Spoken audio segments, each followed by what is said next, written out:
നമ്മൾ ഡീറ്റെയിലിംഗ് നല്ല സംഭവമായിട്ട് ചെയ്യണം നമ്മൾ. അപ്പോൾ ഇതൊരു പെർസ്പെക്റ്റീവിലുള്ളതാണ്, പെർസ്പെക്റ്റീവ് ശ്രദ്ധിക്കണം.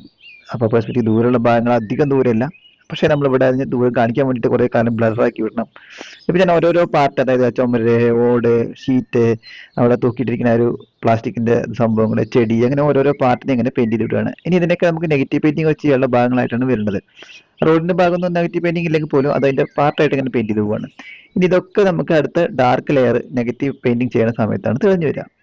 അപ്പോൾ ഈ ഒരു ചിത്രത്തിൽ കൂടുതൽ നെഗറ്റീവ് പെയിന്റ് ഉപയോഗിക്കുന്നത് എങ്ങനെയാണ്? ഫ്ലാറ്റ് ബ്രഷുകൾ ഉപയോഗിച്ചിട്ട് ഓരോ ഷേപ്പുകളിൽ കളർ ഫിൽ ചെയ്യുന്ന പോലെയാണ്. അപ്പോൾ നമ്മൾ ആദ്യം ലൈറ്റ് കളറൊക്കെ പെയിന്റ് ചെയ്തതിന് ശേഷം പിന്നെ അതിന്റെ ഉൾഭാഗം ഡാർക്കായി പെയിന്റ് ചെയ്യാണ് ചെയ്യുക. ഇത് 440 GSM ചിത്രപ്പട്ട് പേപ്പറാണ്, ക്യാമലിന്റെ വാട്ടർ കളറാണ്. നല്ല രസമായിട്ട് ചെയ്തൊരു വർക്കാണിത്. അപ്പോൾ അതുകൊണ്ട് തന്നെ നിങ്ങൾ ഇത് മുഴുവൻ കാണാനായി ശ്രമിക്കുക. നിങ്ങൾ കമന്റ് ഇടാൻ പറ്റുകയാണെങ്കിൽ കമന്റ് ഇടുക. നിങ്ങൾക്ക് എന്തെങ്കിലും ഉപകാരപ്പെടുന്നുണ്ടെങ്കിൽ പറയാം. നിങ്ങൾക്ക് ആൾക്കാരും ക്ലാസ് താല്പര്യമുണ്ടെങ്കിൽ അതിന് ജോയിൻ ചെയ്യാം. അപ്പോൾ ഡീറ്റെയിൽ ആയിട്ട്